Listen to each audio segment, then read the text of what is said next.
In the year 1834, a man named Louis Reinhardt moved to what is now called Cherokee County, Georgia. There, he and his wife were among the first white settlers in the territory. About 30 years earlier, in 1802, the federal government of the United States and Native American tribes had signed the first of many so-called treaties, which resulted in the westward relocation of those Native American people, mainly during the 1820s and 1830s.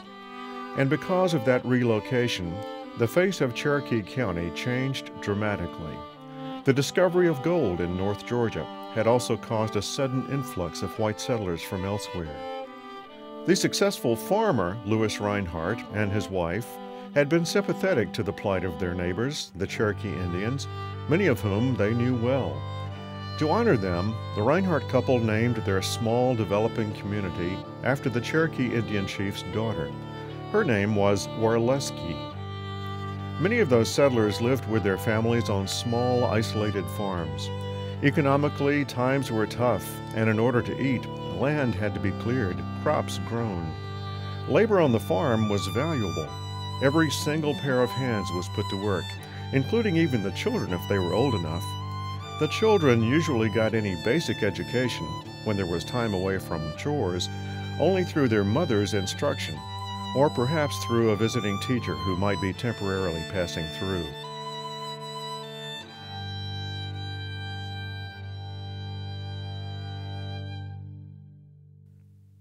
During that period in the mid-1800s, ferocious elements were brewing that would soon lead to the American Civil War. That long war was destined to change not only Cherokee County, but the entire country, especially the South. Many able-bodied men were going off to fight, but only the lucky ones would return home. Augustus Michael Reinhardt, Louis Reinhardt's son, was one of those men who came back. Born in 1842, Augustus had reached the rank of captain in the Confederate Army. After the war, he moved to Atlanta, and there he made a fortune in law and in real estate. 14 years older than Augustus Reinhardt was the man who married Reinhardt's sister, Mary Jane.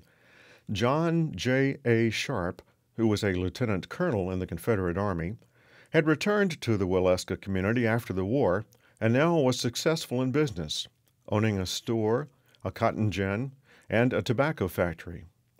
Colonel Sharp was concerned that there were almost no schools available for young people in the immediate area, and he wanted to do something about it. His brother-in-law, Augustus, felt the same need for young people to get a good education and pledged to support a school financially as long as he was alive. But both men knew that they would also need a broader base of support. Augustus Reinhardt soon traveled over to the city of Dalton, Georgia, to speak before the North Georgia Conference of the Methodist Episcopal Church South and to ask for their backing. That church body agreed and sent the Reverend James T. Lynn to be the first teacher, preacher, and president at Reinhardt Academy. In the year 1883, after many conversations, Captain Reinhardt and Colonel Sharp established their school, and classes began in January 1884. At first, the 50 or so students from nearby families met in an old cabinet shop near what would become the campus.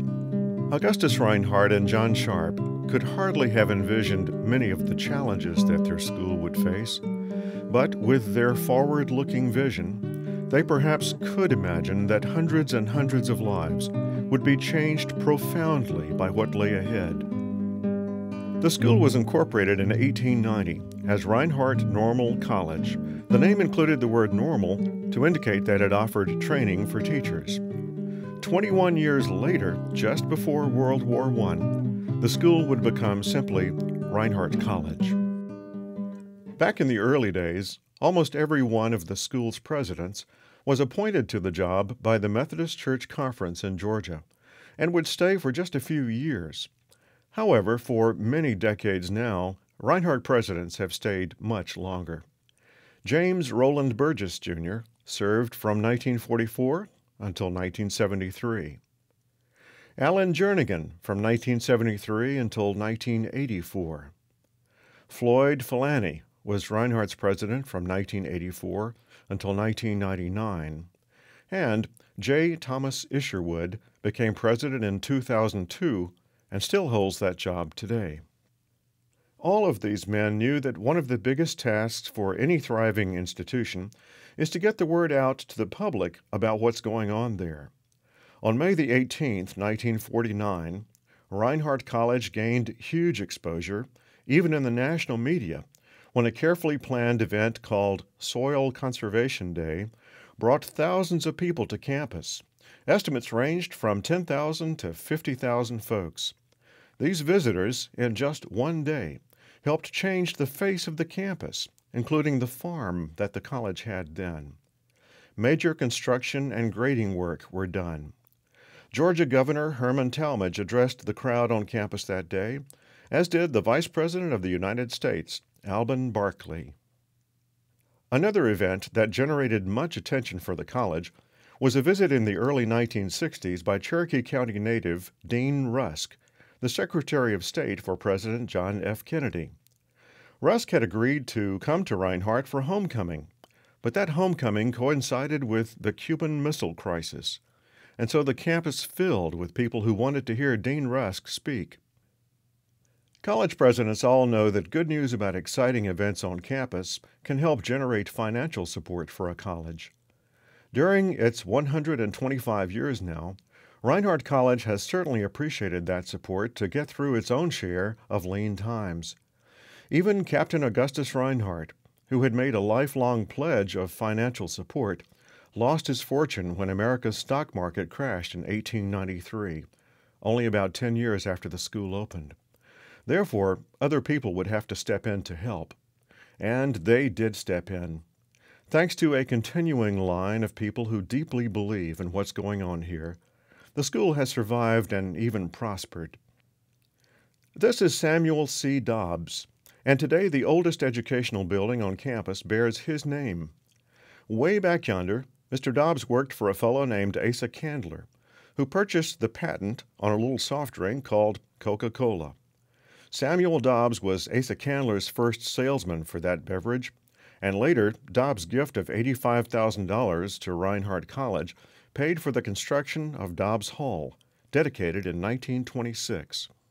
Inside the building's 18-inch thick walls, made of native fieldstone, Reinhardt students are still today learning science in classes like these, 82 years after Samuel Dobbs' gift. Dr. David Moore teaches physics. Meters per second, because we're going to need meters per second. The newest building on campus is the Hasty Student Center, and although it's all finished now, the day of the groundbreaking in the spring of 2006 was a happy day indeed. In this new facility, students and student groups are able to study, to relax, and to meet together in a comfortable setting for organizational meetings or special events. The Hasty Student Center also houses offices for staff who support student activities and well-being. Located at the center of the Waleska campus, it's an important addition for the Reinhardt community. Well, as we hope you can see by now through these few glimpses at Reinhardt's history and its present, life at Reinhardt College is always dynamic. It is also always looking ahead. Sure, the faces we see on campus have changed a whole lot over the last 125 years, but some things, some important things, endure. The importance of a well-grounded liberal arts education, the crucial necessity to prepare new generations of students for a changing world, and the ongoing need for Reinhardt's alumni, friends, and supporters to keep this life-changing place in their thoughts and prayers. And so, if you are one of the folks who has helped to shape the past, present, and even the future history of Reinhardt College, we sure are happy about that, and we thank you. But if you are not yet familiar with this small and wonderful liberal arts college in North Georgia, we invite you to learn more. You can start by going to our website at reinhardt.edu. And we invite you to come visit us on our beautiful campus at Reinhardt College, the way college should be.